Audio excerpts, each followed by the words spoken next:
Olá pessoal, sejam bem-vindos mais uma vez à aula de processo penal rito comum ordinário. Vamos dar continuidade à construção do maior rito processual do Código de Processo Penal brasileiro, aquele que abarca os crimes que não possuem um rito especial e que tem sua pena máxima em abstrato igual ou superior a 4 anos. Perfeito? Pois bem, senhores, nas aulas anteriores vimos inquérito policial, vimos a parte estrutural, principiológica, pressupostos e requisitos, vimos as peças que abrem e fecham aquele caderno indiciário e a partir de agora o inquérito policial chegou ao fórum. E se ele chegou ao fórum, iniciou-se o processo. E para que nós possamos tratar do processo agora, eu preciso construir com vocês um pouquinho as regras lá de trás da jurisdição e da competência. Nós precisamos tratar um pouquinho sobre o tema jurisdição e competência para que vocês tenham uma base disso e a partir de então possamos, na verdade, desenvolver o conteúdo dali para frente. Pois bem, senhores, nós temos 3 regras. Antes de falar da competência, vamos falar um pouquinho sobre jurisdição. Jurisdição nada mais é do que aquele poder abstrato que o Estado dá para o juiz, para que o juiz diga o direito ao caso concreto. Um juiz, quando passa num concurso de 8 fases e é investido no cargo, recebe a jurisdição. Esse poder amplo e ilimitado, que tem ao seu lado a competência, que nada mais é do que a delimitação deste poder amplo e ilimitado que é a jurisdição, tá? Então, jurisdição algo amplo, competência sua delimitação. Não esqueçam, senhores, que juiz tem jurisdição e a autoridade policial tem circunscrição. Até mesmo porque as circunscrições, elas permitem que serem rompidas. Eu sou um delegado de Balneário Camboriú que posso, numa perseguição, entrar em Itajaí, posso percorrer até Brusque, entende? Enquanto que a jurisdição ela impõe limites territoriais. O juiz de Balneário é o juiz de Balneário, o juiz de Brusque é o juiz de Brusque. Se eu precisar ouvir alguém em outras comarcas, terei que utilizar técnicas como a carta precatória, em outro país a carta rogatória e assim por diante. Perfeito? Então nós conceituamos jurisdição com poder amplo e ilimitado que o Estado dá para o juiz quando concursado, investido no cargo, para dizer o direito ao caso concreto. E, consequentemente, a circunscrição que é da autoridade policial. Tirando a figura da jurisdição, nós delimitamos para a figura da competência. E a competência, eu quero que vocês tomem nota aí e façam uma anotação de 4 itens.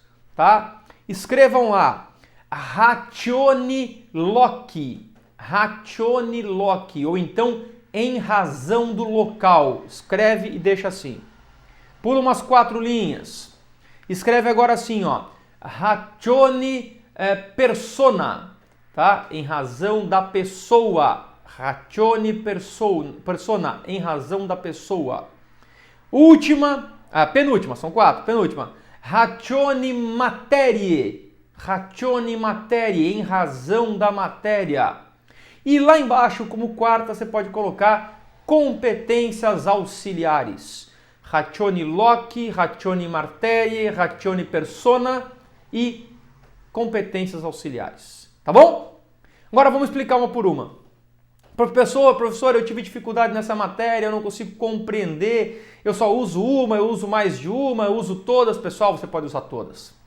É um casamento de informações aqui. Mas primeiro vamos delimitar a competência em razão do local. Em razão do local. Ratione loci. Existe uma regra e uma alteração dessa regra, uma segunda opção. A regra é a seguinte: sempre será competente o lugar para processar aquele cidadão aonde se consumou o delito. Professor, mas não foi consumado, foi tentado. Aonde foi praticado os últimos atos da execução.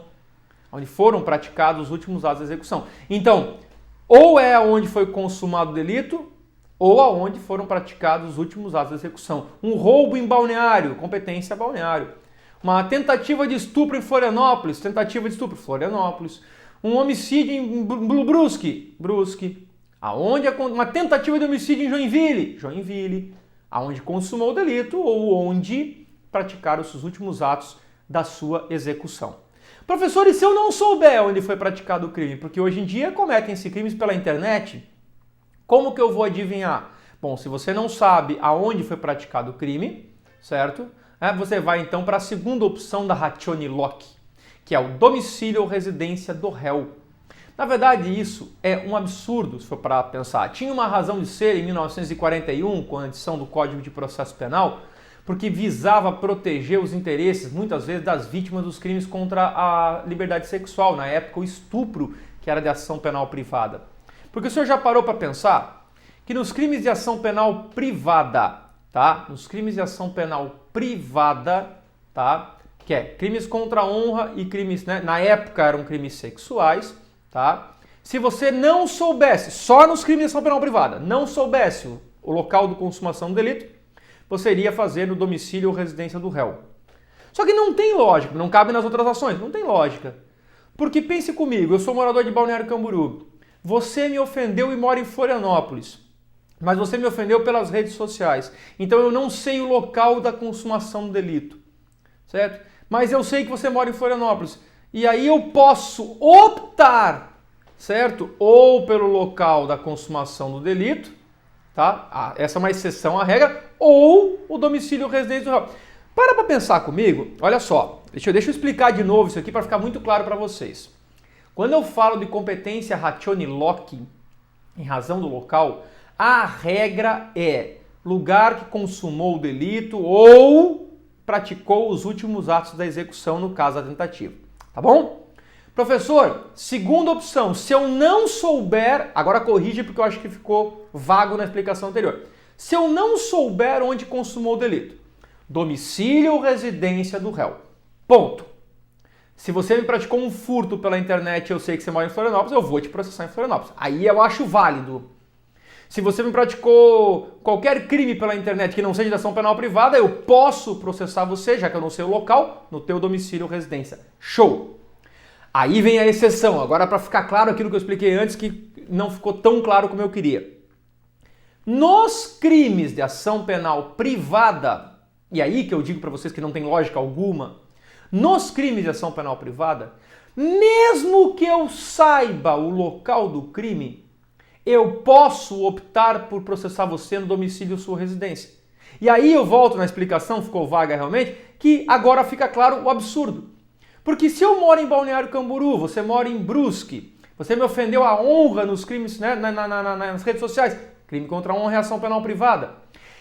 Eu tenho o local do crime, porque foi o momento, por exemplo, que eu vi a ocorrência do crime aqui. Foi agora. Foi em Balneário Camboriú. Mas eu tenho a opção de processá-lo em Balneário Camboriú e em Brusque. Quem é o cidadão que vai processar o colega em Brusque, o adverso em Brusque? Eu vou ter que me deslocar a Brusque na audiência para quê? Se na verdade o fato aconteceu aqui em Balneário Camboriú. Vocês entenderam agora?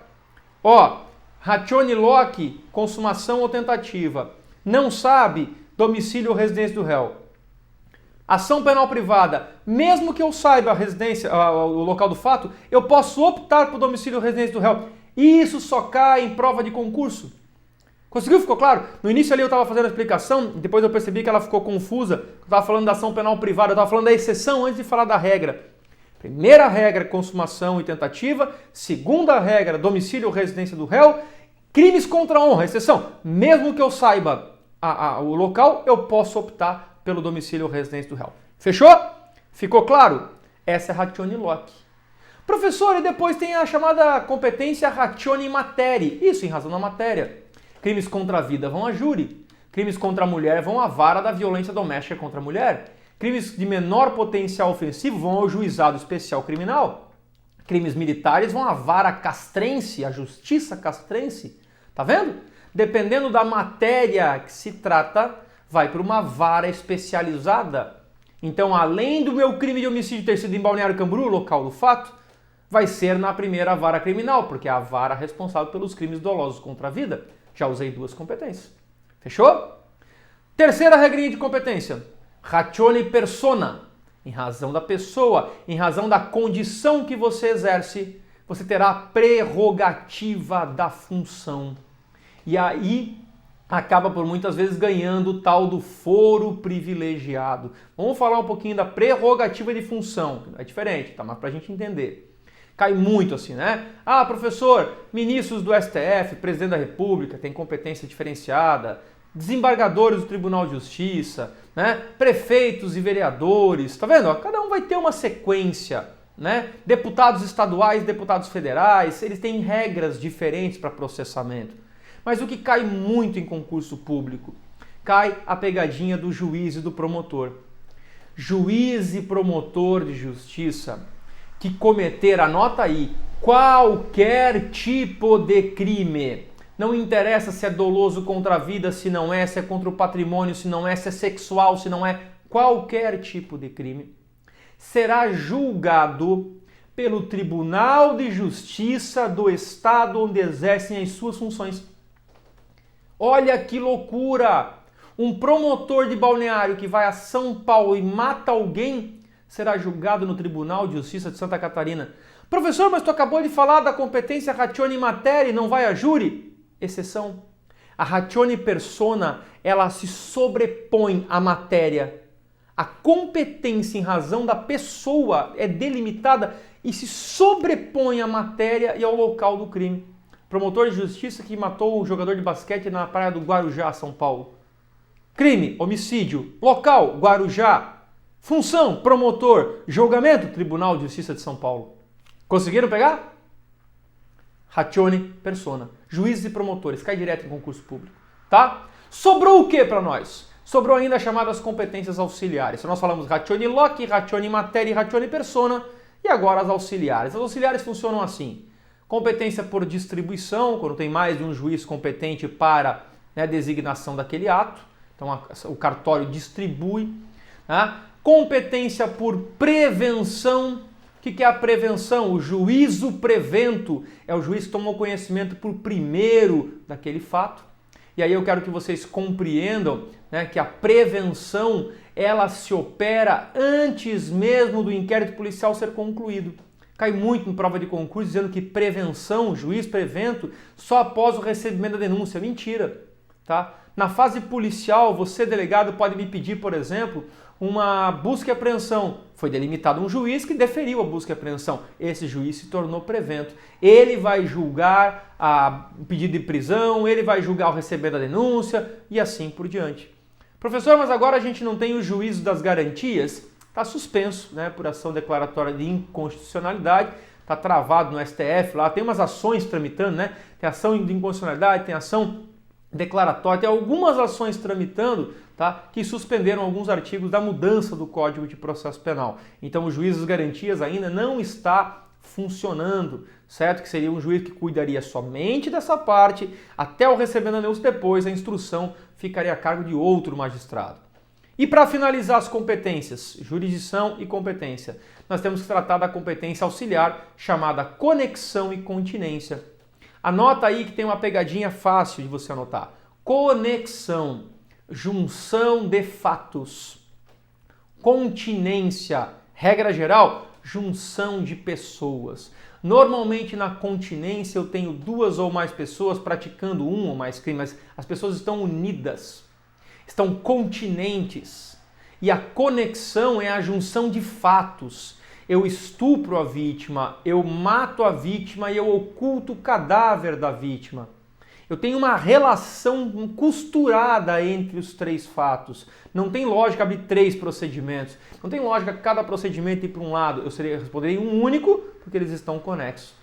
Conexão e continência tem por competência, tem por regra, por objetivo, unir os processos, para não ter decisões contraditórias entre um juiz e outro, principalmente na figura da continência ou até mesmo da conexão. Já imaginou? Eu ser acusado, ser absolvido de um crime e condenado por outro, porque eram juízes diferentes, mas os crimes eram conexos, ou eu e você praticarmos a mesma conduta de forma continente, eu ser absolvido e você condenado, mas nós praticamos exatamente a mesma conduta. Então, estas são as regras, matéria lá no início do processo penal, só para a gente relembrar sobre conexão e continência. Fechou? Uma vez que nós recebemos o inquérito policial no cartório de distribuição, do local do crime, vai ter a definição da matéria, definição da pessoa, distribuição, prevenção, conexão e continência, que vai delimitar o caminho que esse processo vai seguir. Tá bom? Bons estudos, espero que tenha ficado claro. Bons estudos e até o nosso próximo encontro. Valeu!